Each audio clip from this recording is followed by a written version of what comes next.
Magandang araw. Ang pamagat ng aralin ay paghubog ng konsensya, gabay ang pananampalataya ng pamilya.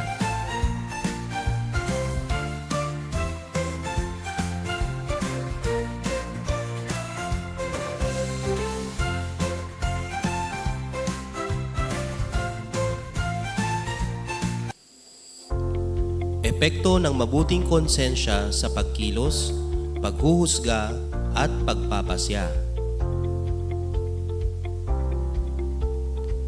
Paano nakatutulong ang pagkakaroon ng mabuting konsensya sa pagpapalalim ng kabatiran sa mga mabuting kilos at pag-uugali sa pang-araw-araw na buhay? Ang mabuting konsensya ay isang fundamental na bahagi ng moralidad at pagkatao ng bawat tao. Ito ay naglalarawan ng kakayahang makilala at husgahan ang tama at mali, at nagiging gabay sa paggawa ng mga desisyon sa araw-araw na buhay. Ang epekto ng mabuting konsensya ay malalim at masusing iniuugnay sa iba't ibang epekto sa ating pagkilos, paghuhusga, at pagpapasya. Ang konsensya ay nagbubukas ng daan para sa pagiging makatarungan at makatao sa ating mga gawain. Ito ang nagtuturo sa atin na gawin ang nararapat kahit na walang nakakakita o nakakakilala sa atin. Kapag may mabuting konsensya, mas binibigyan natin ng halaga ang integridad at moralidad sa bawat hakbang na ating ginagawa. Ito ay naglalabas ng diwa ng pagiging tapat sa sarili at sa iba. Nagbibigay daan ang paggamit ng konsensya sa masusing paghuhusga sa pagitan ng tama at mali. Ito ang nagtuturo sa atin na magkaroon ng malasakit sa kapwa at maging responsable sa ating mga desisyon at gawain. Sa pamamagitan ng mabuting konsensya, mas naunawaan natin ang kahalagahan ng pagrespeto sa iba't ibang pananaw at damdamin ng iba. Ito ay naglalagay sa atin sa tamang landas ng moral na pamumuhay. Nagiging gabay rin ang konsensya sa paggawa ng mga mahalagang desisyon sa buhay.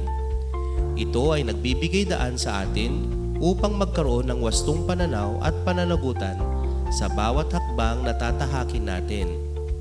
Kapag may mabuting konsensya, mas malamang na tayo ay magdedesisyon ayon sa prinsipyong moral at hindi lamang base sa sariling interes.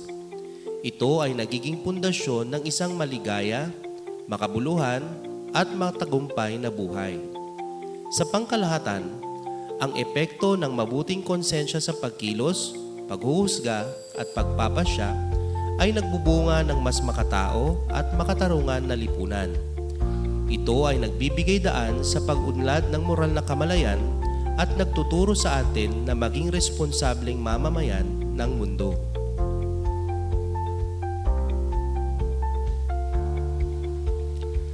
Sa ating pang-araw-araw na pakikibaka sa buhay, ginagamit natin ang ating konsensya nang hindi natin namamalayan. Mahalagang maunawaan natin kung ano talaga ang naitutulong nito sa ating pagkatao, sa ugnayan natin sa ating kapwa at sa Diyos, at sa pagtugon sa mga panlipunan o pandaigdigang suliranin.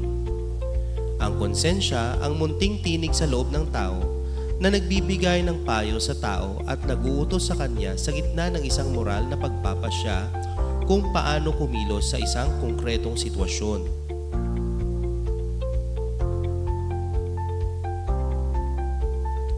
Kwentong tampok, buhay na sinubok. Magsasagawa ng isang panayam ang inyong pangkat sa isang tao na pumiling gumawa ng tama para sa kabutihan at kapakanan ng kanyang kapwa o lipunan. Hilingin sa kakapanayamin na magbahagi ng mga detalya kaugnay sa kanyang karanasan sa pagpili ng tamang pasya at kilos. Ano ang krisis o issue ang nasaksihan o naranasan mo na nag-udyok sa iyo upang gumawa ng isang moral na pagpapasya? Paano mo ginamit ang inyong konsensya upang matugunan ang krisis o issue?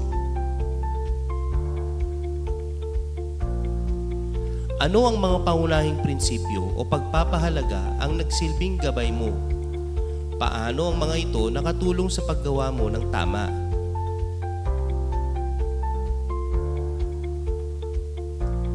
Nagkaroon din ba ng impluwensya ang pananampalataya ng inyong pamilya sa pagpapasyang nagawa mo?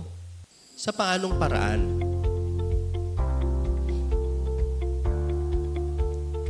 May mga tao bang nagsilbing inspirasyon o naging katuwang mo sa pagsasagawa ng tama? Paano sila nakatulong?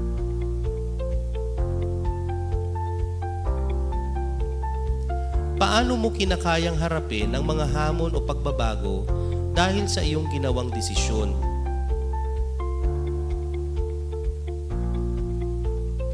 Ano ang naging epekto ng tamang pagkilos na iyong ginawa sa iyong sarili, kapwa at lipunan?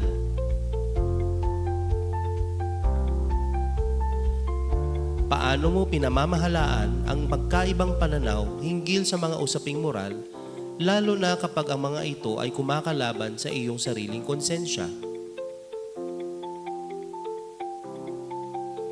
Paano nakatutulong ang konsensya ng isang tao?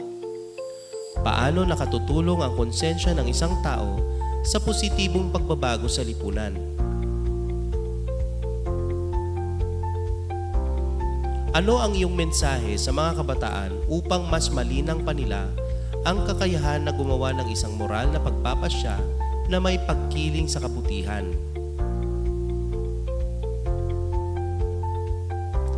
Pasya ko at ang epekto nito sa ibang tao. Suriin ng maayos ang mga sumusunod na sitwasyon. Sa tapat ng bawat sitwasyon, gumawa ng sariling pasya at ipaliwanag kung bakit ito ang naging pasya. Magbigay rin ng mga epekto ng pasyang gagawin sa sarili at mga taong may kaugnayan sa sitwasyon.